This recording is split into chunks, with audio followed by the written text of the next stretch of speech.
Si cette affaire se confirme, elle va faire couler beaucoup d'encre, car c'est à cause de ça que le dossier Nico Williams a échoué. Échoué. Échoué.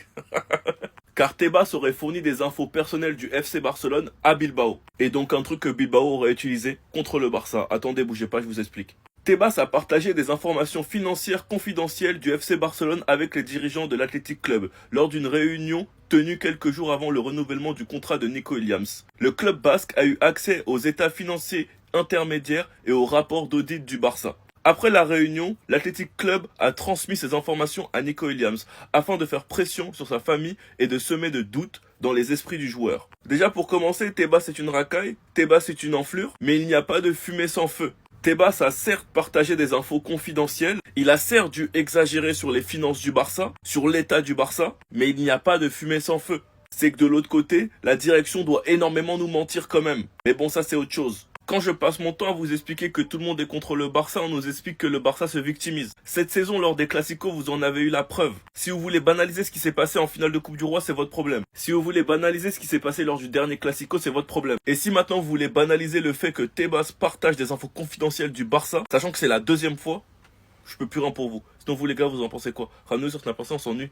Maintenant que le pire président du monde, maintenant que le pire président d'un championnat est dans la sauce, j'attends qu'une chose, je suis comme ça. J'attends qu'une chose, Tebas, c'est que tu prennes la parole. C'est tout ce qu'on attend. Vous allez voir les gars, il va se dédouaner, il va raconter de la merde, comme il a toujours fait. Comment il va faire? Il va se sortir comment? On t'écoute Tebas, là on te regarde. Moi depuis j'attends, j'ai activé les notifications sur Twitter pour attendre le blabla que tu vas raconter, comment tu vas vouloir baratiner tout le monde. Comment va-t-il réussir à justifier qu'en étant bizarrement un pro-madrilène assumé, comment va-t-il justifier le fait qu'il ait saboté le transfert de Nico Williams au Barça, les rivaux du club qu'il supporte, en étant président du championnat? Déjà que toutes les déclarations qu'il a pu avoir envers le Barça, on n'a rien dit. L'affaire Olmo-Povictor, au final, la justice a tranché de notre côté, sachant que lui, il était contre et qu'il est toujours contre et qu'il le déclare, on n'a rien dit.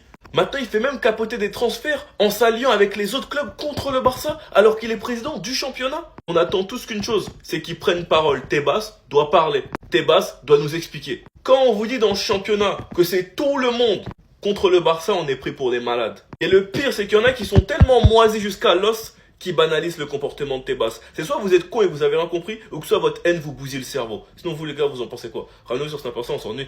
Demain, on va voir. Demain, on regarde, on va voir. Vous savez tous très bien, les gars, quand c'est pour nuire et faire des complots sur Madrid, j'enfile toujours mon plus beau costume. Demain, on va voir. Lui, là, Marcignac, c'est pas la première fois que je parle de lui. Non, c'est pas la première fois que je parle de Marcignac, le grand Marcignac. Oui, au cas où vous avez pas reconnu son visage. Il y a des visages qu'on n'oublie pas. Ce fameux arbitre qui nous a défavorisés en 2025 et en 2022. Bizarrement, face à la même équipe qui est l'Inter. C'est ce même arbitre qui a arbitré le match retour du Real face à l'Atlético, avec les soi-disant 2 touches de balle. C'est ce même arbitre qui a arbitré en demi-finale de LDC l'année dernière face au Bayern, avec le drapeau hors jeu levé. Et l'arbitre qui ne laisse pas l'action aller jusqu'au bout alors que c'est une contre-attaque et siffle en première intention alors que le Bayern a marqué juste derrière, donc pas de but. En tout cas, les Parisiens, on vous a pas envoyé n'importe qui pour vous abattre. On vous a envoyé le 12e joueur du Real. Donc les Parisiens, vous êtes en mission. Vous devez abattre la corruption de la même manière qu'on l'a fait en finale de Coupe du Roi. De la même manière qu'on l'a fait le dernier Classico en Liga. On vous a envoyé le boss ultime. Donc faites attention à vous. En tout cas, demain, on va scruter la moindre décision pour faire le complotiste et faire une vidéo. La moindre décision, on va scruter. Donc faites attention à toi. Sinon vous les gars, vous en pensez quoi? Ramenez-nous sur Snap, on s'ennuie. Sur la situation des gardiens, je vous avais prévenu depuis le départ. Et tout est tout simplement en train de se confirmer. Flick a demandé un nouveau gardien. Johan Garcia, vu son prix, était une superbe opportunité de marché. Johan Garcia a signé pour être le gardien numéro 1. Ça m'étonnerait qu'il soit là pour être le gardien numéro 3. Chesney, qui de base sort de la retraite, a un faible salaire, à prolonger jusqu'en 2027. Ça m'étonnerait qu'il ait prolongé jusqu'en 2027 pour être dans la réserve en tant que gardien numéro 3. Et du côté de Ter Stegen, plusieurs signes montrent que la direction essaye de le mettre de côté. Comme des genres de rumeurs comme quoi le brassard pourrait lui être retiré s'il est au banc. La prolongation de Chesney et la nouvelle recrue Johan Garcia. La façon dont Flick l'a utilisé en fin de saison, il aurait très bien pu le refaire jouer face à l'Inter, sachant que Chesney n'était pas contre, il l'avait déjà dit, il est le gardien numéro 2. Quand Ter Stegen sera de retour, il ira au banc, c'est normal, il n'y a pas de problème. Donc ça a clairement été un choix de Flick, puis de simplement la campagne des supporters qui pour moi a forcément fait son effet. J'ai trouvé que la façon était un peu hardcore, un peu méchante, mais les responsables de tout ça c'est la direction, car beaucoup de supporters se plaignent de Ter Stegen depuis de nombreuses années. Ses propres coéquipiers se sont plaints de Ter Stegen depuis longtemps. Et comme je vous l'ai dit, cette histoire se finira forcément mal. Avec un départ de Peña, ça c'est sûr. Et Ter Stegen le fout total, mais la direction pousse pour le faire partir. Sinon vous les gars, vous en pensez quoi? Ramenez sur 5%, on s'ennuie. Il y en a beaucoup qui commencent à paniquer pour le mercato en oubliant que notre ailier droit c'est Lamine Yamal et que notre ailier gauche c'est Rafinha. Même Deco aujourd'hui est venu parler de Lamine Yamal et Rafinha pour les mettre en avant. Il a commencé par Rafinha en nous expliquant: Rafinha vous apporte beaucoup par sa personnalité. D'abord parce qu'il est toujours combatif, ensuite parce qu'il a un style qui aide Lamine. Ainsi que Pedri et tout le jeune groupe de Barcelone. Rafinha comme Inigo ou même Lewandowski, ils font ça. Rafinha a une personnalité qui apporte beaucoup, c'est pour ça qu'on fait de lui un leader. Et il se sent comme tel, il a fait une excellente saison. Lamine est un phénomène, un phénomène. Être le meilleur du monde dépend de lui. Au Barça, il rivalisera avec le Real pour les championnats dans les années à venir et est le mieux placé pour se battre sur la meilleure scène. Je dis aussi cela pour l'équipe nationale espagnole qui brillera dans les tournois car elle est très forte. Le début de Lamine est très similaire à celui de Neymar. La vie l'a aidé à atteindre la maturité qu'il a. C'est pour ça qu'il faut se calmer et regarder l'effectif qu'on a déjà. Peu importe ce qui se passera les gars, on aura un attaquant cet été. Peut-être pas celui qu'on voulait car il a prolongé 10 ans, mais on en aura quand même un. Mais gardez dans un coin de votre tête que ça fait que 7 jours de mercato, donc il y a le temps. Enfin bref, sinon vous les gars, vous en pensez quoi? Ramenez sur Snap Instant, on s'ennuie. Vous savez pourquoi j'en veux à Nico Williams? Parce que peu importe la source, peu importe ce qu'on entend, on va pas y croire. Les Barcelonais maintenant sont d'une optique que tant qu'on voit pas le message de Fabrizio Romano qui confirme que le joueur va venir, bah on n'y croira pas et on sera pas hype. On nous explique que Luis Diaz est prêt à rejoindre le Barça sans aucune condition d'inscription. L'agent du joueur n'exigera aucune clause obligeant le club à l'inscrire immédiatement ou lui permettant de partir gratuitement si cela n'est pas fait.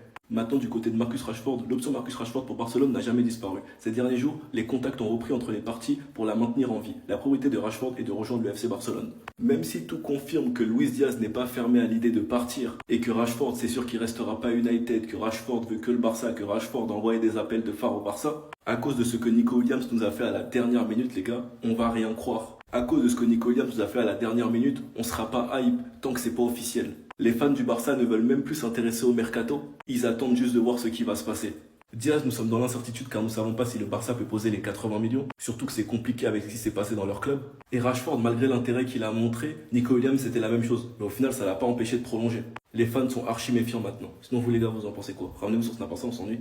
Franchement les gars, ce serait marrant qu'on puisse pas recruter cet été et qu'au final ce soit la Masia qui nous sauve encore. Marc Bernal a été interrogé et il a dit: les joueurs de la Masia peuvent-ils intégrer l'équipe première? Marc Bernal, Dani Rodriguez qui a déjà joué et Geoffrey Torrens. Torrens, au cas où vous savez pas, c'est le latéral gauche. C'est un Massian, certains en parlent depuis longtemps. On va le découvrir en pré-saison et personnellement, j'ai hâte de le voir. Parce que si on peut tourner avec Baldé et que Torrens il soit correct, franchement, ça le fait. Dani Rodriguez, c'est l'ailier droit qui a joué face à Valladolid si je me trompe pas, et c'est celui qui s'est blessé à l'épaule. Personnellement, on n'a pas pu vraiment voir quel était son niveau parce que Flick avait fait énormément tourner et il est difficile de venir s'imposer dans une équipe qui n'a pas l'habitude de jouer ensemble de base. Mais il est clair que Flick compte sur lui, bon rétablissement et j'ai hâte de le voir. Mais il y a ce petit Virgili qui a l'air très intéressant, un ailier gauche. Virgili s'est déjà entraîné avec l'équipe première et Hansi Flick lui a assuré qu'il participerait à la pré-saison avec l'équipe senior. Il compte bien faire ses preuves lors de la tournée asiatique et des premiers matchs pour se tailler une place au plus haut niveau. On a tous très bien vu comment ça s'est passé avec Nico Williams. Reste à voir comment ça se passera avec un Rashford peut-être. Mais ce serait beau qu'on soit encore une fois sauvé par la Masia, comme d'habitude.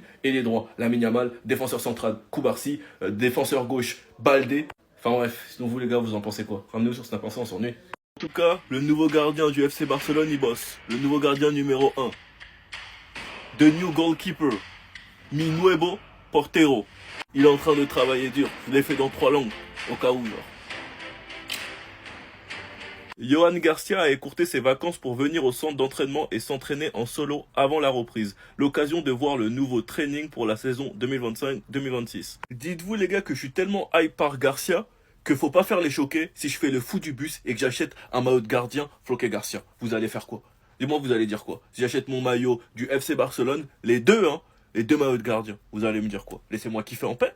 Franchement, j'ai hâte de voir ce que ça va donner au Barça parce que s'il est bon, les gars, pour le prix, c'est un braquage. J'ai vu des trucs très intéressants dans le style où qu'au Barça, c'est différent qu'à Espanyol, car au Barça, tu concèdes moins. Donc à Espanyol, t'as plus de chances de faire des arrêts. Et je pense que vous oubliez le nombre de buts qu'on a mangé cette saison. On est l'une des équipes qui a concédé le plus de buts. Et j'espère que ce sera corrigé la saison prochaine. En tout cas, Chesney aura beaucoup à lui apprendre et pourra lui partager son expérience. Peut-être que Ter Stegen aussi, mais bon, la situation a l'air très très complexe. Sinon, vous les gars, vous en pensez quoi? Ramenez sur Snap, on s'ennuie.